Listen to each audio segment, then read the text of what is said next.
के बाद स्वागत है। आप देख रहे हैं नया सवेरा। विधेयकों पर निर्णय के लिए समय सीमा तय करने के मामले में प्रेसिडेंशियल रेफरेंस पर सुप्रीम कोर्ट में आज अहम सुनवाई होगी। विधेयकों पर फैसला करने के लिए राष्ट्रपति और राज्यपालों के लिए समय सीमा तय करने के मामले में अब केरल सरकार सुप्रीम कोर्ट पहुंची है। इसमें राष्ट्रपति के संदर्भ को बिना जवाब के लिए लौटाने की मांग की गई है। 5 जजों के स्पेशल बेंच में इसमें सुनवाई होनी है। केरल सरकार ने सर्वोच्च न्यायालय में एक आवेदन दायर कर राष्ट्रपति के संदर्भ को खारिज करने का निर्देश देने की मांग की है।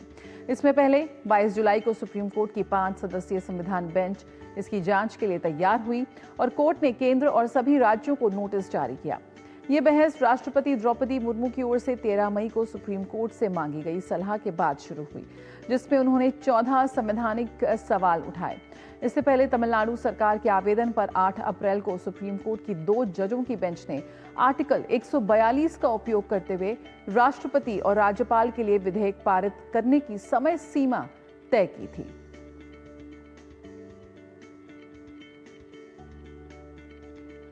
तो प्रेसिडेंशियल रेफरेंस पर सुप्रीम सुनवाई आज और 8 अप्रैल को सुप्रीम कोर्ट ने तय की थी विधेयक पारित करने की समय सीमा। आज की सुनवाई से पहले केरल सरकार ने भी कोर्ट का यहां पर रुख किया है। तो अगर हम आगे बढ़े अगली खबर की ओर, तो राष्ट्रपति के 14 सवाल यहां पर थे जिसमें उन्होंने सुप्रीम कोर्ट को भेजे थे।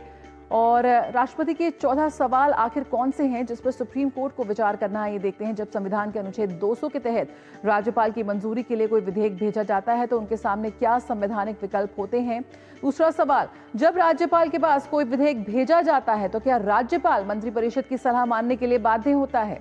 तीसरा सवाल, क्या संविधान के अनुच्छेद 200 के तहत राज्यपाल को संविधान से मिली विवेकाधीन शक्तियों का इस्तेमाल करना उचित है। ये तीसरा सवाल।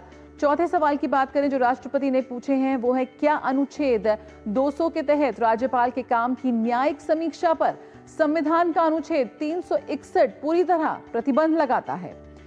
पांचवा सवाल, क्या अदालतें राज्यपाल के लिए अनुच्छेद 200 के तहत सभी शक्तियों का प्रयोग करने के लिए समय सीमा निर्धारित कर सकती हैं।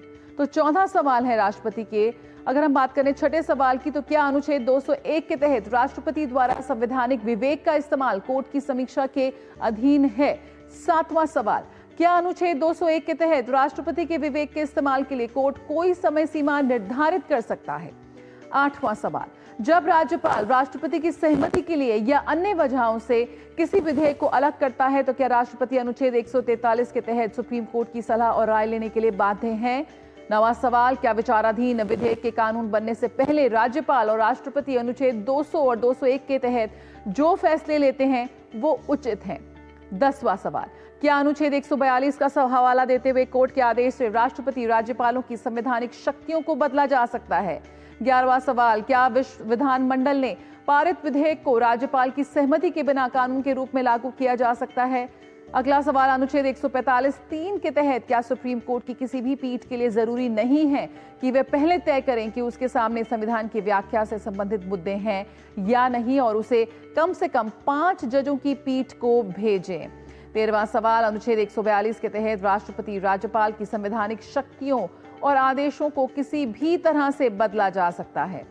आखिरी सवाल, क्या अनुच्छेद 131 के तहत मिले अधिकारों के अलावा संविधान केंद्र और राज्य सरकार के बीच विवादों का निपटारा करने के लिए सुप्रीम कोर्ट के आधार क्षेत्र पर पाबंदी लगाता है।